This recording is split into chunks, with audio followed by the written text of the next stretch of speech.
All right, so now that we've hit 1,000 subscribers, I wanted to do kind of a little bit of a channel update and talk about where the channel is going from here and a couple of other things. So this is a channel that I started, again, about a year ago, and when I started, I had in mind I wanted to try and do this for 1 year and see what happened. I was really inexperienced with getting in front of the camera and making videos for YouTube. Didn't have a lot of knowledge about watches either, but it was kind of just like a fun project to see how the channel could grow and learn more about watches along the way. Hope you guys have enjoyed that. After a year of doing that, I don't feel like quitting anytime soon, so I'm going to keep this up and we'll keep going and see where it goes next. My initial strategy, if you guys have been following along, was to really try and get my hands on a lot of really inexpensive watches. I was getting lots of watches that were down in like the $50 range or less, with the goal of trying to just get my hands on lots of different kinds of watches so I could get a feel for what I wanted. And I feel like that phase of my collecting strategy is sort of over. I'm no longer going to be focusing primarily on these like ultra budget watches, but at the same time, now that I know the kind of watches that I want, I still want to have a well-rounded collection. Like the name of the channel is still Just the Watch, so I still want to have just the watch for any situation, but on my budget that means I can't have a really nice watch for all of these situations. So I'm still going to be putting ultra budget pieces, $50 pieces, to try and fill those gaps. But the type of things that I'm more interested in, that I'm finding that I'm using more, I'll probably be looking to add higher quality pieces and maybe bumping the budget up a little bit. A couple of things I'd like you guys to consider. Please check out my Instagram page. I've been getting more active on Instagram as this has gone. And if you're interested in seeing, the kind of watches that I'm wearing day to day, getting a couple of, behind the scenes sort of stuff, I do a lot of strap changes on my watches. So you can see them on different straps and in different situations. Please go follow me over there, and there's a link. I'll leave a link below to the Instagram. You can also hit it at the header of the page has an Instagram link. So definitely check me out there.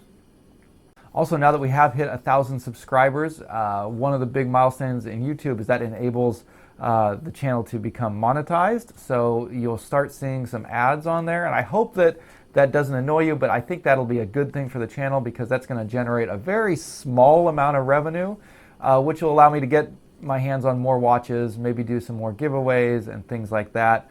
So just something to keep in mind. Again, I have a very limited budget, and I think that's been reflected in both the size of my collection staying small. I often have to sell off pieces to get new ones in, and to keep things interesting for you guys, I've got to find ways to finance that. And so, it's probably not going to generate a lot of money, but if it gives a little bit of extra income to help purchase watches and things for review, that would be great. So just keep an eye out for that. Finally, I'll just mention what my new Grail watch is, something that I've been looking around for. And so my first Grail, if you guys remember, one of my earliest videos was about the Citizen Nighthawk and how I considered that to be my Grail watch. It was a $200. I wound up picking it up for $200, which was great. And I think it's still one of my favorite watches. And my new Grail watch is not punching too much above that. I don't think I'm ever going to get into the luxury watch category. I would love to get my hands on like a Rolex or something if someone gifted it to me, or again like won the lottery or something. But for me now, practically speaking, something that I might actually consider getting that's still way above the price category of anything I bought before would be something like the Hamilton Jazzmaster GMT Traveler 2. I think is the full name. Kind of a longer one. I stumbled across it on Joma Shop of all places, and it seems like it's a little bit less popular one. But I was looking at that, and for me, it's got, like, if I was basically going to design like my dream watch that had all the features that I wanted in a style that I liked, that would probably be it.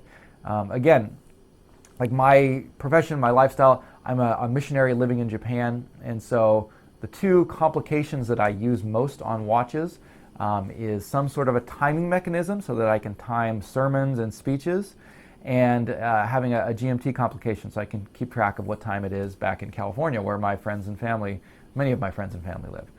The GMT Traveler 2, so it has to be something kind of dressy as well. The GMT Traveler 2 Jazzmaster has all that. It has an internal timing bezel. It's a little bit on the large size for a dress watch, but I have larger wrists, so I think I can pull it off. It's got a GMT complication. It's kind of a dressy looking watch, and then on top of it, it's got sapphire crystal. It's got luminous hands and markers. It's got a 200-meter water resistance. So just really durable, tough, everyday watch. Swiss movement, I don't have anything with the Swiss movement, and I like the way it looks on top of it all. So, for me, that would be like kind of the perfect watch for, I think, my life. And it's like, if I had that one, I almost wouldn't need any other watch. I almost feel like that watch would almost take care of everything. I mean, 200-meter water resistance with a sapphire crystal. Technically, I could go swimming in the beach with that if I wanted to. But yeah, so that's kind of out there. And again, it's way above anything I've purchased before. I think Joma Shop had it listed for around $775. So I don't know where I would get that kind of extra money to spend on a watch. I might have to like liquidate my whole collection. Or who knows, maybe with the little bit of advertising money starting to trickle in, if we keep this up, maybe that'll accumulate to the point where I might be able to get it in a couple years or something. I have no idea. So, but that's kind of in the back of my mind now. So, new Grail watch. We'll see if I ever get to that point. But again, thank you guys so much for watching, for supporting the channel, for commenting. Always enjoy interacting with people, hearing what you guys are wearing, trying to answer any questions. And we'll keep putting these videos out, and hope you guys keep watching. Hopefully we'll see that subscriber count keep growing, and we'll check in, I don't know, when we hit 1,500 or 2,000 subscribers or something. We'll do another one of these updates and maybe another state of the collection. But thank you guys again so much, and we'll see you later.